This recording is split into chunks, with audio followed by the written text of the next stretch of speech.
करने लगते थे, धार्मिक प्रवचन, सांसारिक बातें, धार्मिक बातें। कोई भी गांव में उनकी धुनी रम गई और वो उनका कमंडल गड़ गया, पता चला कोई साधु सन्यासी बाबा जी भाषण दे रहे हैं, व्याख्यान दे रहे हैं, और वो होते थे चंद्रशेखर आजाद। और अंग्रेजों की पुलिस उनको कभी पहचान नहीं पाई, बार बार उनके सामने से अंग्रेज आकर निकल जाते थे, पहचान नहीं पाते थे। 6 साल तक चंद्रशेखर आजाद ने भेष बदलकर देश की आजादी के लिए इसी तरह का काम किया, कार्यकर्ताओं को संगठित करना, फिर उनको क्रांति के लिए तैयार करना, बलिदान के लिए तैयार करना। इन 6 सालों में बार बार उनके माता पिता की तरफ से उनके पास खबर आती थी और उनके गांव के लोग उनको आकर मिलते थे और कहते थे, देख भाई, तेरे माता पिता बहुत गरीबी में हैं, तू जब से घर छोड़कर आया गरीबी और बढ़ गई है, पड़ोसियों के दिए हुए दान पर उनका गुजारा चल रहा है, तेरे पास अब इतना पैसा है, संगठन के पास बहुत पैसा हो गया था, उन्होंने बड़े खजाने लूटे थे, इसमें से कुछ माता पिता को दान दे दे। तो चंद्रशेखर आजाद का एक ही वाक्य निकलता था, जो किसी की हिम्मत नहीं होती कहने की, वो कहा करते थे। वो कहते थे कि मेरे माता पिता वैसे ही हैं जैसे करोड़ों गरीब माता पिता हैं, अगर वो भूखे भी मरते हैं तो मुझे ये मंजूर है, बनिस्बत इसके कि देश के लिए खजाना जो मैंने इकट्ठा किया है उसमें से 1 पैसा भी मैं मेरे माता पिता पे खर्च करूं, इससे बेहतर है कि वो भूखे मर जाएं। और अगर उनके प्राण नहीं निकलते हैं तो वो अपने सहयोगियों को कहा करते थे कि मेरी रिवॉल्वर ले जाओ और इसमें से 2 गोलियां दोनों के सीने में उतार दो।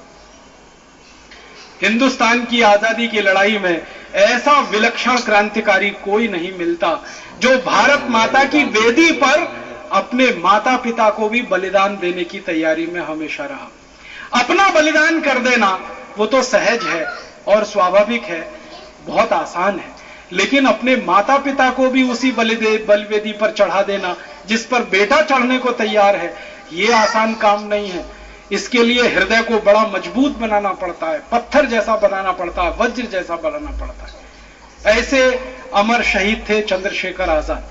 उन्होंने घोषणा की थी कि अंग्रेजों की सरकार मुझे कभी जिंदा या मुर्दा पकड़ नहीं पाएगी, और ये घोषणा को जीवन के आखिरी दिन तक निभाया।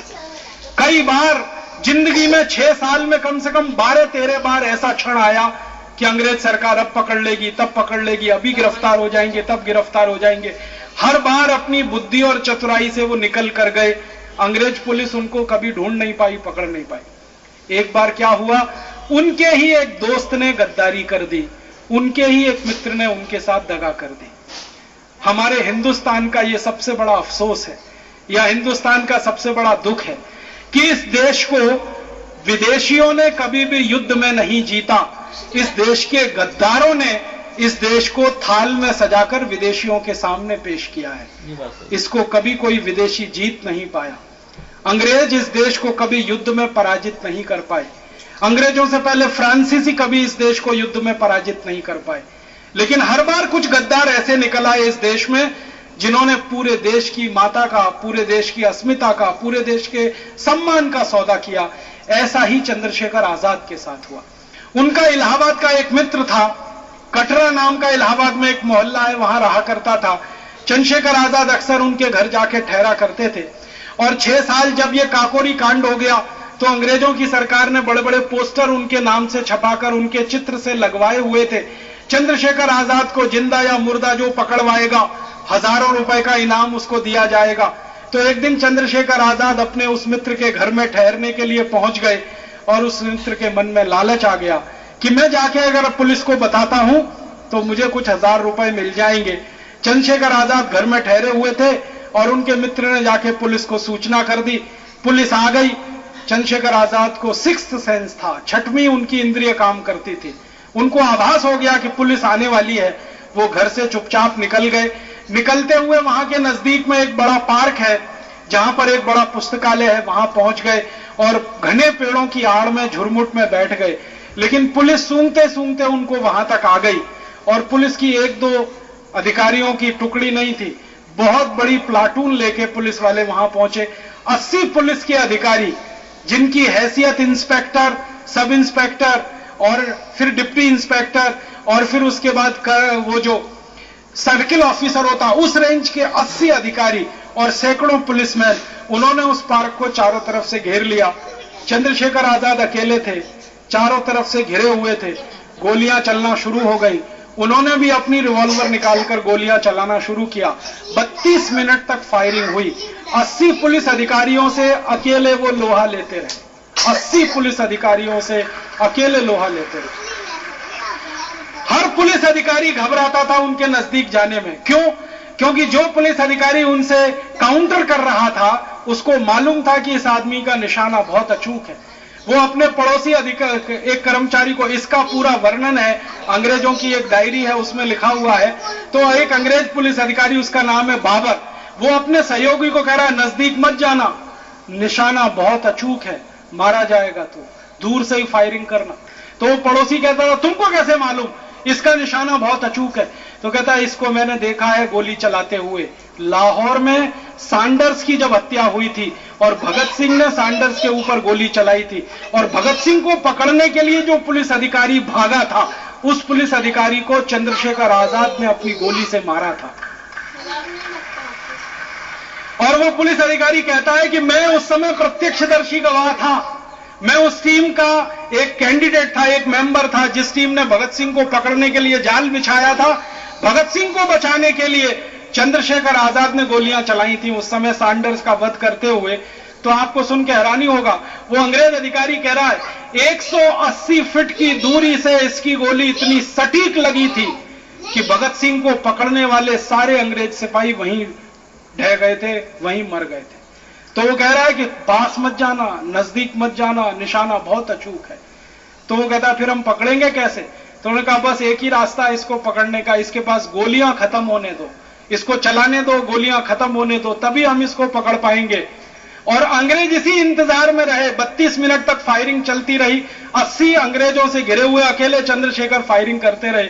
जब उन्होंने देख लिया कि एक ही गोली बची है और अब अंग्रेजों के हाथों जिंदा पकड़े जाना मुझे मंजूर नहीं है, तो वो आखिरी गोली उन्होंने अपनी कनपटी पे चलाई और खुद को शहादत के रास्ते पे डाल दिया।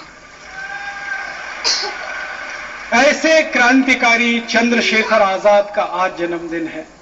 वो चंद्रशेखर आजाद का भी एक घोषणा पत्र कभी जारी हुआ था, 2-3 मिनट में कह के खत्म करता हूं।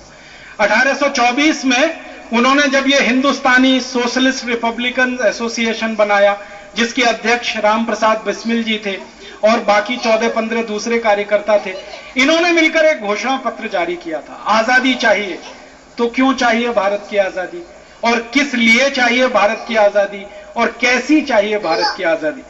तो पहला बिंदु जो उन्होंने अपने घोषणा पत्र में कहा, हमें भारत की पूर्ण आजादी चाहिए, पूरी आजादी चाहिए। ये 1924 में वो कह रहे हैं। क्यों कह रहे हैं? 1924 में इस देश में एक पार्टी बनी थी, उसका नाम था स्वराज पार्टी। वो बनाई थी पंडित मोतीलाल नेहरू ने, उसके वो अध्यक्ष थे और उनके परिवार के बहुत सारे लोग उसके मेंबर थे। इस पार्टी का उद्देश्य क्या था? अंग्रेजों के साथ दोस्ती करना, वार्ता करना और उनकी सत्ता व्यवस्था में शामिल हो जाना। तो इनका यह अंग्रेजों से कहना था कि भाई हमको भी इसमें शामिल कर लो राज्य व्यवस्था में। तो स्वराज पार्टी में बहुत सारे लोग शामिल हो गए थे जो सत्ता व्यवस्था के लालची थे। उस समय चंद्रशेखर आजाद और उनके संगठन की घोषणा थी, राम प्रसाद बिस्मिल की घोषणा थी कि हमें अंग्रेजों के शासन व्यवस्था में हिस्सेदारी नहीं चाहिए, हमें संपूर्ण आजादी चाहिए। जब अंग्रेज सारे के सारे भारत को छोड़कर जाएं, उसके बाद हम तय करेंगे कौन शासन में बैठेगा, कौन नहीं बैठेगा। अंग्रेजों के रहते हुए उनकी शासन व्यवस्था में शामिल होकर हमें कोई जीवन बिताना मंजूर नहीं है, संपूर्ण आजादी चाहिए।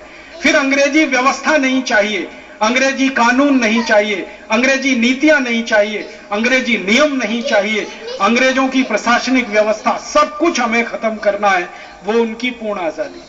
दूसरा बिंदु था भारत से गरीबी की संपूर्ण समाप्ति। भारत में एक भी गरीब नहीं होना चाहिए। अब उस जमाने में लगभग 4 करोड़ गरीब लोग थे, जब आबादी 20-22 करोड़ के आसपास थी। तो उस जमाने में कहा गया कि संपूर्ण गरीबी की समाप्ति, एक भी गरीब नहीं होना चाहिए। तीसरा बिंदु था भारत के मजदूरों का सम्मान होना चाहिए और उनका सम्मानजनक वेतन होना चाहिए। उस जमाने में क्या होता था, भारतीय मजदूरों को बहुत थोड़ा सा वेतन था, अंग्रेज